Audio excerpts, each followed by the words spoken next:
Students, कल आप लोग ने प्रतिस्थापन विधि द्वारा दो समीकरण निकाय का हल पढ़ा था और आज हम लोग विलोपन विधि के बारे में पढ़ेंगे। इसके द्वारा कैसे हल करते हैं। प्रतिस्थापन विधि आपको समझ में आ गई होगी। चलिए उससे क्वेश्चन आज भी लेंगे।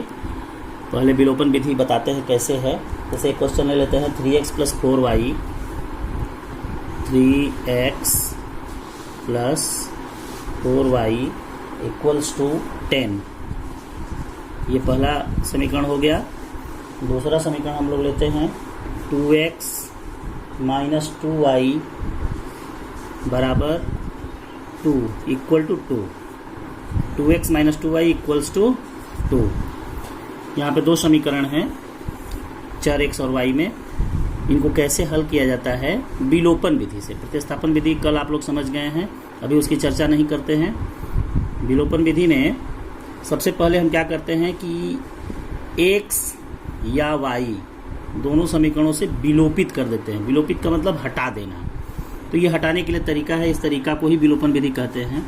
जैसे आपको x को हटाना हो चाहे y को हटाना हो, जैसे मान लीजिए x को अभी हम हटा रहे हैं, तो जैसे x को हटाने के लिए सबसे पहले हम क्या करेंगे कि समीकरण 1 में x का गुणांक देखेंगे, फिर समीकरण 2 में x का गुणांक देखेंगे। समीकरण 1 में x का गुणांक 3 है, समीकरण 2 में 2 है। तो पहले x को ही हम लोग विलोपित करते हैं। तो समीकरण 1 में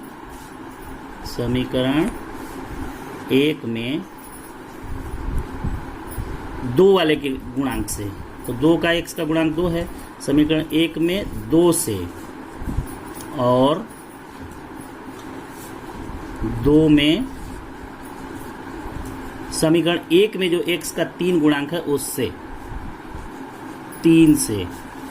स्पष्ट हो गया होगा कि 1 में इसके वाले गुणांक से और 2 में इसके वाले गुणांक से गुणा कर देते हैं। समीकरण 1 में 2 से और 2 में 3 से गुणा करने पर क्या मिलेगा, मतलब हमको इसमें करना है कितने से, क्लियर हो जाइए। इसके वाले से 2 से, और इसमें 2 वाले में इससे वाले से 3 से गुणा करना है। तो इसमें 2 का गुणा कर देते हैं, तो 2 तिहाई 6x + 2 चौके 8y = 10 दूना 20। फिर इसमें का गुणा करते हैं, ये समीकरण नंबर 3 मान लेंगे। 3 से गुणा कर 3 दूना 6x - 3 दूना 6y = 3 दूना 6। ये चौथा समीकरण हो गया। अब इन दोनों समीकरणों में देखते हैं, ये गुणांक दोनों का बराबर हो गया। ये गुणांक x का दोनों का बराबर हो गया 6। इस विधि को अप्लाई करेंगे तो जिसको विलोपित करना है उसका गुणांक बराबर हो जाएगा। अब ये देखते हैं जिसका गुणांक बराबर हो गया कि यह चिन्ह एक ही है कि अलग अलग है। जैसे दोनों देख रहे हैं प्लस प्लस है, नहीं दिया गया मतलब प्लस प्लस है। यहाँ देख रहे हैं प्लस माइनस है, वैसे ही यहाँ पर देखेंगे जिसको बराबर किए हैं। अगर दोनों प्लस प्लस है या दोनों माइनस माइनस है तो इसको घटा देंगे। क्या कर देंगे, दोनों का चिन्ह जब एक ही रहेगा तो घटा देंगे। घटाने पर घटा देंगे। तो घटाने के लिए क्या किया जाता है, सारा चिन्ह बदल दिया जाता है। माइनस माइनस है तो प्लस, यहाँ पे प्लस है तो ये माइनस, सबका चिन्ह नीचे वाले का बदल दिया जाता है। अब इसके बाद घटाने के लिए जो काम करते हैं जोड़ते हैं, तो ये प्लस है और ये माइनस हो गया। नीचे वाले चिन्ह को लेते हैं, ये कैंसिल, जोड़ेंगे। अब 8 × 6 = 14y बराबर कितना बचेगा, 20 - 6 = 14। इस तरह से y = 14/14 कैंसिल होके आ गया रिजल्ट 1, y = 1। अब किसी भी समीकरण में y का मान रखने पर, किसी भी समीकरण 1 या 2 किसी में भी रख सकते हैं, तो हम y का मान रखेंगे, x का मान निकलेगा।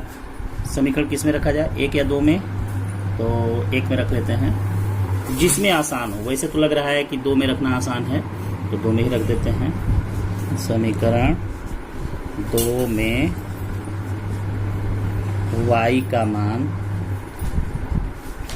रखने पर 2x - 2y = 2 है, y का मान रख देना है। तो यहाँ तुम्हारा हो गया 2x - 2, y का मान कितना आया है 1, बराबर 2। इस तरह से ये रिजल्ट हो गया तुम्हारा 2x माइनस 2 बराबर 2 या 2x बराबर 2 प्लस 2 कितना हो गया 4। 2x इक्वल्स टू 4, इसलिए x बराबर 4/2 4/2 रिजल्ट आ गया तुम्हारा 2। तो x इक्वल्स टू 2 और y इक्वल्स टू 1। ये तुम्हारा आंसर हुआ। x इक्वल्स टू 2 और y इक्वल्स टू 1। चेक कर लेते हैं कि कहीं गलती तो नहीं होगी सॉल्व होने में। किसी भी समीकरण में रख देंगे, मान लेफ्ट हैंड साइड बराबर राइट हैंड साइड आना चाहिए। तो इसमें जैसे रख देते हैं x इक्वल टू 2 और y इक्वल टू 1।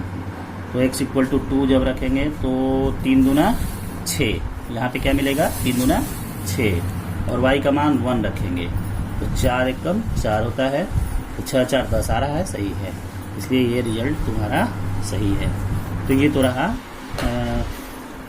कौन सी विधि, विलोपन विधि। विलोपन विधि में x या y को हम हटा देते हैं। अब यहाँ पर हम लोग पहले वाले तरीके में देखे थे कि x को हम लोगों ने विलोपित किया था, इस x को हटाया था। अब क्या करेंगे कि y को हटाते हैं। तो y को हटाने के लिए क्या करेंगे, किससे किससे गुणा करेंगे। y को हटाने के लिए जो तरीका था कि फर्स्ट वाले में सेकेंड वाले के गुणांक से और सेकेंड वाले में फर्स्ट वाले के गुणांक से। समझे, फर्स्ट वाले में सेकेंड वाले के गुणांक कितना है 2 है और सेकेंड वाला में 4 है। माइनस प्लस नहीं लेते हैं, केवल संख्याएं लेते हैं। तो अब y को विलोपित करने के लिए वो तरीका हो चुका है, सॉल्व हो चुका है, अब उसमें कोई दिक्कत नहीं है। ये हमने बताया दूसरी तरफ से अगर कोई विद्यार्थी करता है तो कोई दिक्कत नहीं है। जैसे अब इसमें कितने से गुणा करेंगे, इसके वाले से 2 से। फर्स्ट वाले में किससे करेंगे,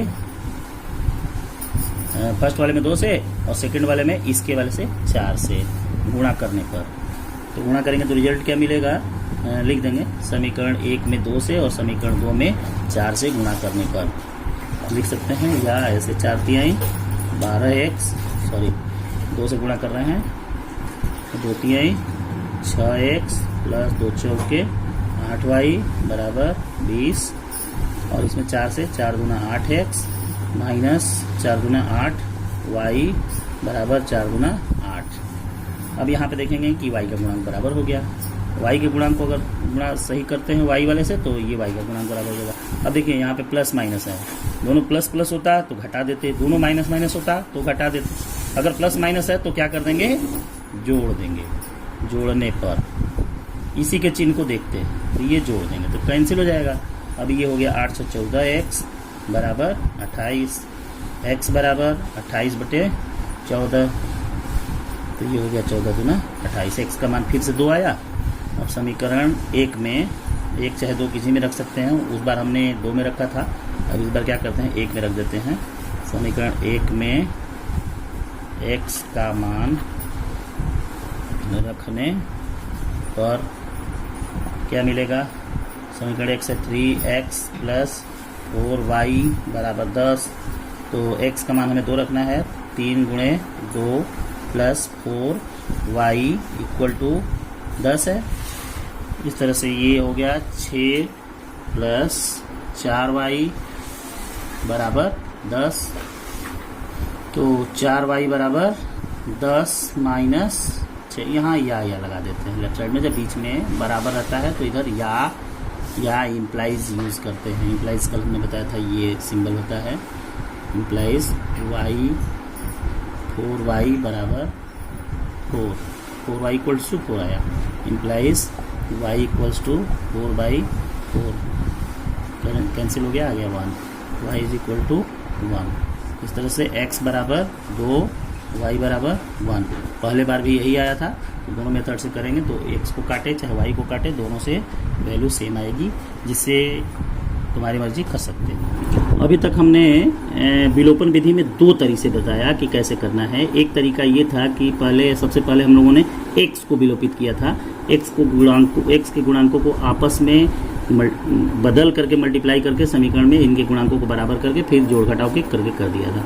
उसी तरह से दूसरी तरह से y के गुणांकों को बराबर किया था।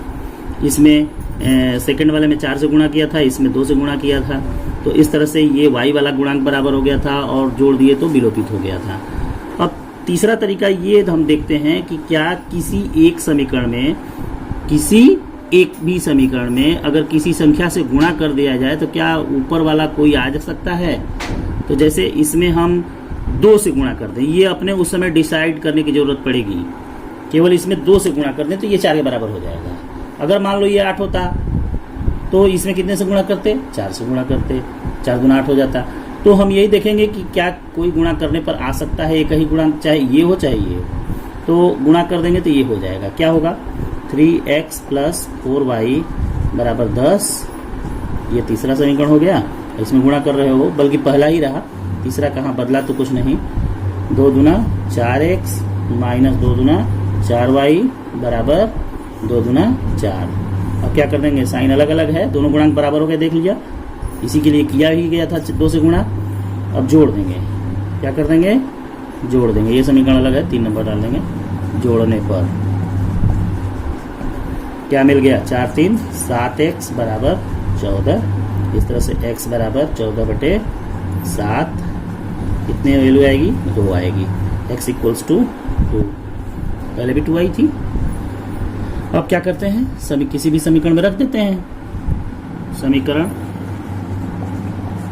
1 में x का मान रखने पर, इसके पहले वाले विधि में रख के बताए हैं, इसलिए पूरा हम नहीं कर रहे हैं। x बराबर 2 रखने पे y बराबर 1 आ जाएगा। इसके पहले वाले में ही रख के किए थे, 1 में ही किए थे, तो फिर से इसको नहीं कर रहे हैं। ओके, तो ये विधि समझ में आ गई होगी। अब क्वेश्चन करने के लिए तैयार हो जाइए, बढ़िया समझ करके, वीडियो बार बार देख करके समझ लीजिए।